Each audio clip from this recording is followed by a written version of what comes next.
This podcast is brought to you by Penji. Penji is a creative subscription service that gives you access to pre-vetted, agency-trained creatives from all over the world. From graphic design to illustrations to social media management and web development, it's all included for one monthly price. It's time to say goodbye to the hassle of searching for top-notch creative talent. With Penji, you get quality and consistency delivered right to your inbox every day, carefully crafted for you by humans. So meet your new creative team today. Head over to penji.co for more and enter the coupon code located within the podcast show notes.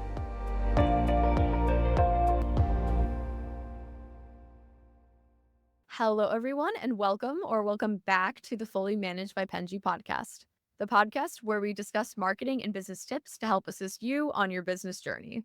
I'm your host, Shannon, Penji's partnership coordinator, and I'm joined here today with a very special guest, John Karsant from Level Up Leads. Thank you so much for coming on with me today. Thanks for having me. Appreciate it. I appreciate it. Thank you so much. Could you please tell us a little bit about yourself, your work, and kind of where your agency is in the process right now, and what you do kind of on your day to day? Sure. So I've been working remotely for about 10 years doing different full sales cycle roles. Eventually got into leadership. And then about close to 3.5 years ago, I started my own company, Level Up Leads. And so it evolved over time. We started off with just list building, and then we started adding in other channels such as email, LinkedIn, cold calling, SEO. And so the idea is that we're a sales development agency. Companies hire us to help them with prospecting and ultimately set up appointments for them so they have more selling opportunities. And that's what we do. It's certainly been a journey. This space is growing, so I feel like there's more and more demand for it. And I'm excited. This year has been going really well, and I'm excited to see where the next year or two, what brings us, and where the company's going to. Well, congratulations. And you're actually the first, I think, agency that I've talked to that is specifically lead generation as like a niche, which I think is really interesting. I love doing this podcast, but I love learning different things. And so being able to talk to different niche agencies is really great. So thank you for, again, coming on for me today. Yeah, sure. And could you please kind of explain to me what do you define as a quality lead? Like, what is the difference between that and then like a low quality lead? And is sometimes what you define as a quality lead different than what your clients may define it as? Well, possibly, but what's important is to talk with our clients and understand what is a quality lead to them, right? So then we can incorporate that into call script. Now, on an email, it might be a little bit more challenging. You might send out an email and someone says, "A call here in my calendar." Of course, we do that. Maybe we follow up with some qualifying questions, or maybe before that meeting's set, we'll follow up with some questions. Sorry, before that meeting happens. But it is important to understand what quality or qualified lead, what would make it unqualified. Ask those questions. Assuming these are things that we can't find online publicly. Okay. And then so on a general sense, I guess, what would be the difference between the two to you? There's certain things you could ask, like the timing. Are they something like a need now? Is this a pain point for them? These are all questions that we could ask. Do they have budget? Are they a decision maker? Things like that. Or is it just something where they might say, "Hey, I'm in contract for the next 8 months, but let's at least have a call." It's not going to happen now, but potentially down the line, if they don't renew with their current provider, they could talk, and it could be an option for them. Okay. So I noticed that your kind of sales strategy seems to, and this is good because I feel like this is the goal for everyone, is to have more of a long-term goal than a short-term goal, because a lot of people will, set people up for success, but then, it's just for a short period of time, and that's when you're getting all these leads. But then after that, it's kind of quiet. How, what's kind of your process for making sure that something lead generation stays long term rather than in a short burst? It's a great question. And we have to talk to our clients a lot about this and set expectations because it's not realistic to just start outbound, cold outbound, and expect results right away. Especially some of our clients, they do not have a defined ICP. They may be targeting a new region or creating a new product, something that's never hit the market before. There is a lot of learning that needs to be done. So it's a matter of about setting expectations with each client. Can you repeat the question? I kind of lost track here. No, you're totally okay. So, what's your kind of strategy to Okay, guarantee that you reach a long-term goal? got it. Okay, my bad. So I actually post about this a lot online about expectations of outbound that could potentially lead to inbound over time. And so while outbound can actually provide, like, can give you results right away, um, that's just not always going to happen. You have to understand your ICP. You may be targeting a new market or launching a new product. And so you need to learn a little bit and make adjustments along the way. So you do need to set expectations like, hey, we need to get some data, right? We're not just going to hit a home run at every time we step up to the plate. And over time, you can make adjustments. Over time, you can build relationships. People may be asking for more information. You may have some phone calls. You keep in touch with people. So then over time, when the timing is right, you're the first person they think about when it's time to make that decision. I think that's fantastic. Oh, you still Yeah, going? I'll actually add on to that. Some other things. So we just talked about outbound, but other things, the reason why we recently rolled out SEO, because it allows for long-term growth as well. So short-term with cold outbound, you can start to get some results, but long-term, eventually over time, you want to start showing up organically online. So when people start searching for certain keywords, you show up. Now that takes time.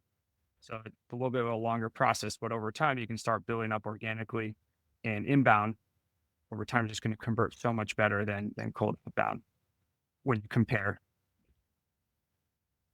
So, okay, I thought this is it's interesting because I'm sure that every agency is kind of doing for themselves what they're doing for their clients, but I was wondering if there's any difference between how you generate leads for yourself as an agency, if it's any different than how you do this for your clients. A lot of it, we do a lot of the same stuff. Now we are able to generate more inbound. So we built up our brand. We're on future pages like Clutch. We're on LinkedIn, different things like that. Where not our clients won't always have that. But in terms of the outbound, yeah, it's pretty similar.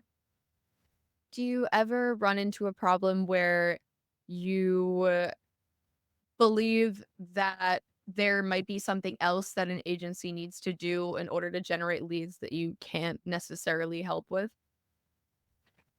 Well, there may be some companies where they have a unique market, and getting in touch with those people, it could be more challenging. There may be people that aren't present online as much, which makes it a little bit more challenging for us. Now we could cold call them, but there's some where, like some companies, they just do conferences. They get a bunch of leads from conferences, and that's their main source of leads. So, but that's rare, right? That doesn't happen too much. There are unique cases. Even so, we can work conferences. It's actually one of our best campaigns. We always suggest that with our clients. If they have past conferences or future conferences, to do outreach before and after. Those So, work really well. okay, do you plan these like if they have conferences or events that kind of generate leads as well, do you just convey this to them and they set this up, or do you do any kind of planning for them? Well, they have to agree to go, right? So get their I people. mean, we don't Potentially, go for them as like a spokesperson. they're paying for a booth. Those things can add up. But if they are going and they're using us, then it just makes sense. We see it's not quite as cold in terms of our outreach. So we're able potentially people coming and actually stopping by the booth at a certain time to get a demo. We've had clients where, and this works really well, where they'd host an event outside conference. So that could be like something at a restaurant, or they get a box at a sporting event. We had one client that had I think it was a hockey game. They got a box and it ended up converting really well and building relationships, and they had really big deal sizes. And then post conference, we can follow up and it's just, oh yeah, you were there. Okay, we were there Friday, Saturday. We couldn't make it Sunday. Things like that. We can actually personalize the outreach a little bit more, and those are probably our best performing campaigns. I was gonna ask, I guess you can tell me if there's a disparity between this, but do you think that there is in doing this for so long, do you think that there is a common strategy that works better than anything you've ever seen kind of for like across the board, like the best networking strategy for generating leads? Like specifically for at events, or just in general for doing In outreach? general, like, what do you think is the, kind of something that you feel like works for everyone? Yes, you kind of have to understand what do you have at your disposal, what in terms of your company and who you're reaching out to. If it's just cold, these things still work. Don't get me wrong. We set meetings all the time just doing pure cold outreach. But is there anything that you can do outreach on and somewhat personal or personalized or relevant to them?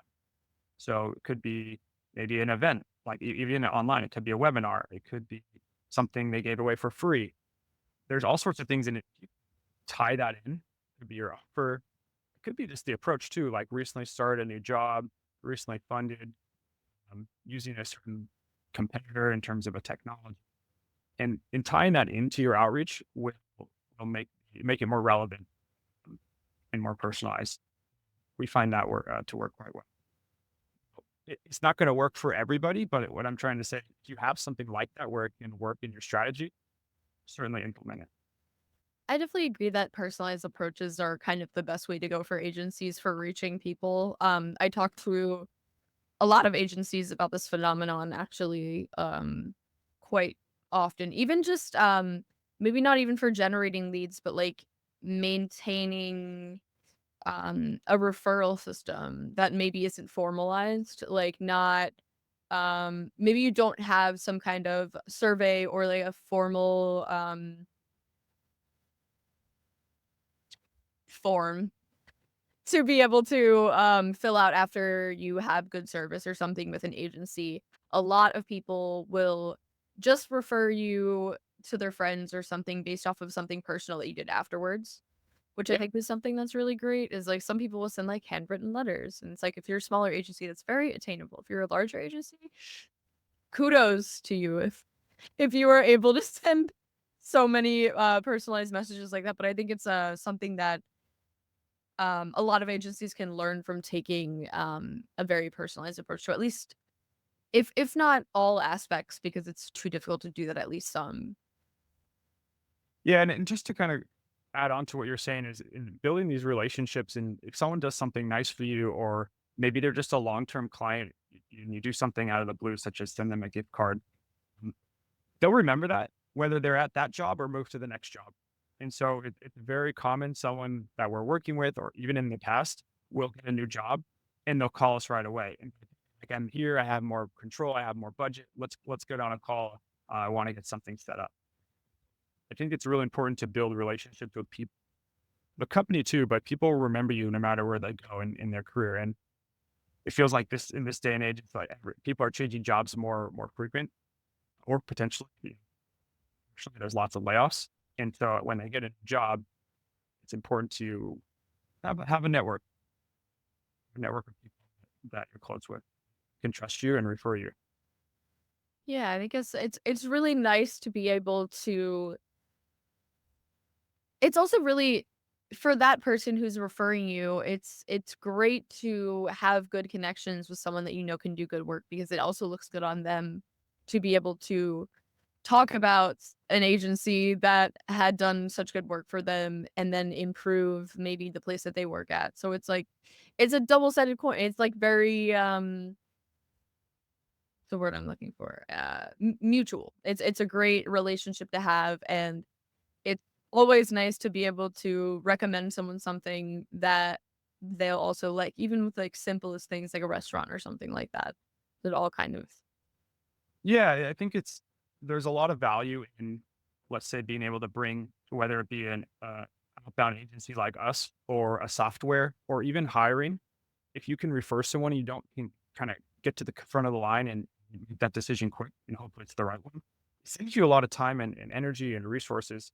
Like just think about going through a hiring, how many, whether you're interviewing multiple outbound agencies or just someone to hire internally, the amount of resources that go into that and the cost, it's really beneficial to just be able to trust someone you recently hired to bring on a software or a service, a new hire right away.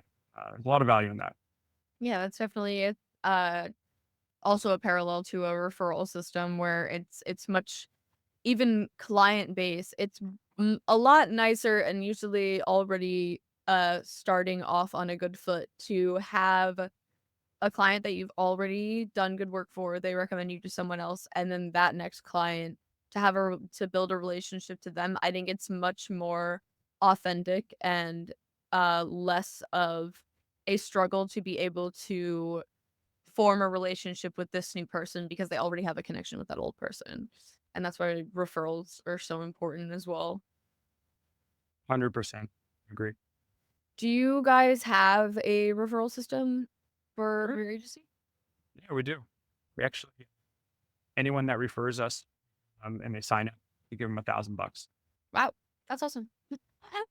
Yeah.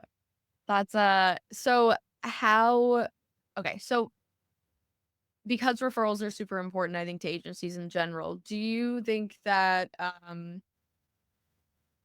what is a part of your process when dealing with clients that you think can kind of guarantee a referral from that experience for them? Well, I think the main thing is results. Did you, the goals that we had agreed upon or do better? And ultimately did those turn into sales? So that's going to be the most important thing. But there's more to it, right? How the communication, dealing with the team, how fast are you responding to things, the quality of the SDR. Like there's a lot that goes into building that relationship and building that trust. But I still think at the end of the day, it's the results that will carry the most weight. I yeah, definitely agree with that. I mean, if they don't get the results that they want, then, they're not gonna refer you for sure. Do you how do you tend to communicate with customers? Like, what's kind of your layout for, doing it effectively, making sure that they feel cared about? So we're in Slack with our clients, and we're basically communicating with them every day. And then we have calls when needed, or we just have actually have scheduled calls. We do 2 a month, or we can always jump on calls when needed. Sometimes there's little things we need to talk about, but Slack is great. We can connect with all of them, and we have our team in there. They have their team in there, and so we all communicate on a regular basis. Are you, I know there's kind of this difference between a lot of agencies where sometimes the CEO is accessible to clients, sometimes they're not because it makes sense. Sometimes there's a lot to do and sometimes you're not able to be accessible. Are you kind of centered at the communication for clients, or is it something like you have a system in place so that they have to go through a chain of command kind of thing? There's a system, but I'm still in all the chats. We're not. We have 50 clients, so we're not so big. I can't at least read some chats here or there, or see if I get tagged and stuff. But there is a team in place in terms of fulfillment. We have about 6 people involved in every client. Mm. I typically have to do if there's any issues. That's where I get called in. But if not, if everything's going smooth, then I don't think. Yeah, I mean, that's good. It's good when you don't have to get called in. That means, like, everything's working out. But it's more and more that I'm not actually dealing with any clients on the fulfillment side, stepping further and further away, the bigger we get. That's really I mean, it's good that you're able to do that and also trust, your team to be able to, go through with that after, you're not able to be as heavily involved in things.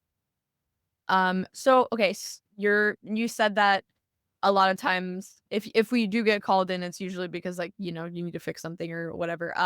If that does happen, how do you manage, say, a mistake or maybe like an unhappy client or something? Maybe it has nothing to do with you or your team or anything like that. It's just like, maybe they're just not happy with something arbitrarily.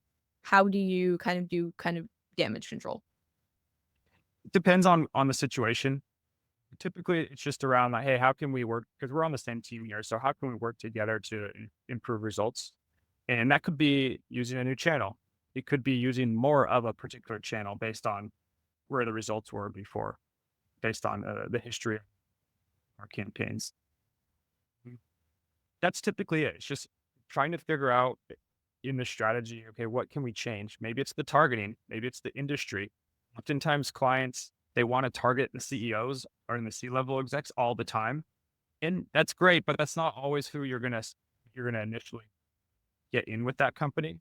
So it's not talking like, hey, maybe we should go down a little bit, get in with, let's just say, a manager or director, and then that second meeting you can get in the VP or C-level for whoever we're trying to target. So little things like that. Yeah, I definitely I agree with that as someone that also uh does outreach and has a team of people that do outreach for me as well. I think that a lot of people are overzealous with trying to always get into contact with CEOs or our founders, and that's sometimes very difficult depending on the type of business. Especially like large businesses, it's almost impossible, and, unless you know a guy that knows a guy that knows a guy, and so to get the foot in the door is to, talk to someone else, that, can maybe, like, you can work your way up, and I think that's definitely a good Exactly. strategy, but I think a lot of people don't look at it realistically like that because 'cause they're like, "Well, I don't care about talking to this other person." We're like, Mhm. "You might not, but then that person's still important to this Yeah. process." A lot of times it'll depend on the company size of who you're reaching out to. So if Mhm. let's just say they have under 50 people, then yeah, that might make sense to reach out to level. Mm. But you got to paint those expectations because sometimes the companies we work with, they haven't done outreach before. You got to kind of explain to them, hey, this is the most realistic way to get that meeting. Yeah, you gotta work your way in. It's um, even in the history of, like, the podcast, like, if we work with, a company that is much larger, sometimes we just to be able to, like, talk to the company at all, like, it's nice to be able to, just get to know them and everything like that. We'll have a guest on that does something different than, like, a CEO or founding position, and, um they see that, like, the company knows about this thing happening because usually you have to let the CEO know that you're doing some kind of media project. And then it gets back to them, and they're like, "Oh, let me answer your email now." Like, if they ever they get an Mhm. email in the past, like, "Oh, sorry."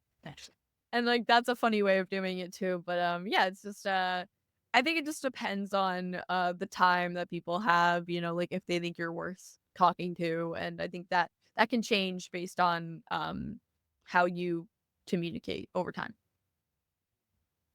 Yeah, I think a lot of agencies, may not understand that concept yet, or, or maybe they have a great history of being able to get into contact with CEOs, and if they they don't realize that, sometimes it is difficult. Yeah, and sometimes there are companies we work with that will be like, oh, we've it's been all referrals up to this point. Like, okay, that's great, but that's not how cold outreach works. And so again, I think it comes down to company size. Mm, and oftentimes we do reach out to C-level, but the bulk of it is lower level. Could be director VPs. Depends on the company size, but lower level within that specific space. Whether it's like technology or sales or Do you ever have to kind of convince a client to want to think a certain way about how they Yep. need to generate lead? Yeah. Um, yeah, actually, a recent story, we had a client come on and I think they're based in Europe and they want to target in the States where we do most of our targeting. And we told them to do cold calling, but they didn't listen. They wanted us to do email and LinkedIn. So after, I think it was about after the first month, they weren't happy because there were very little results. Well, we had to have a call and say, well, remember we did cold calling. That's where we're seeing most of our results across the board for all our clients. We're like, let's just give it 1 month. We're not going to change your price, even though it's a bit more expensive. And I think it was better than we had even expected. The amount of the amount of meetings that came through. He actually on the next call he apologized and said we were right.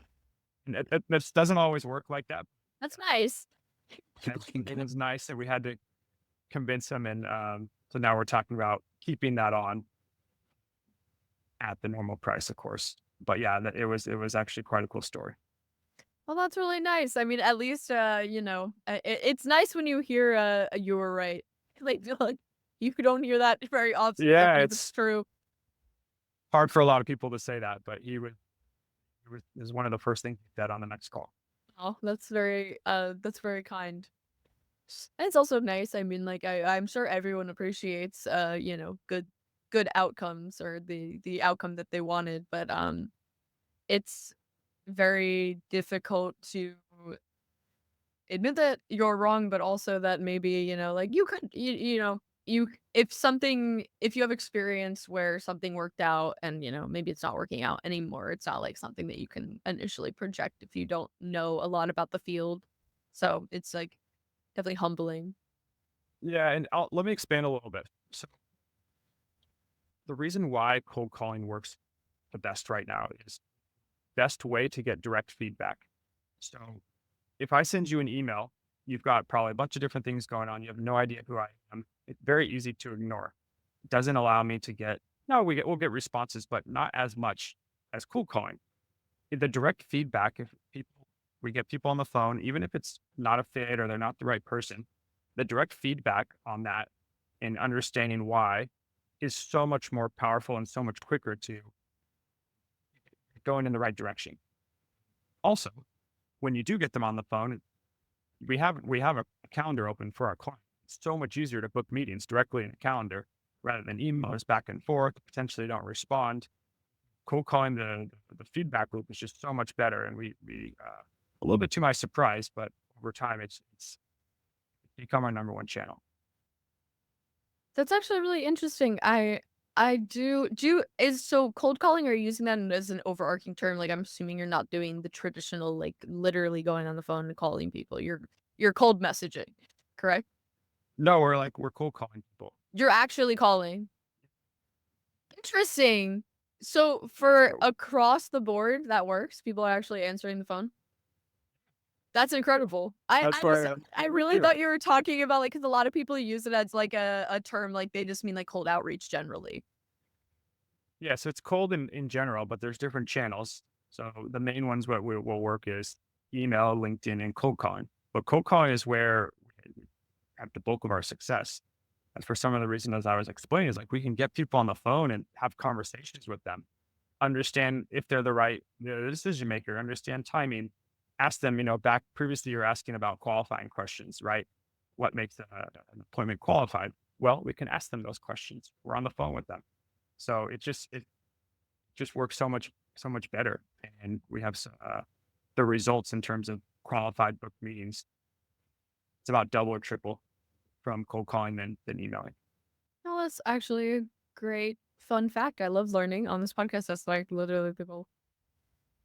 So that's really interesting because you were talking about talking back and forth, but again, I was like assuming messaging when you were talking about it. So that's very cool and that's really interesting.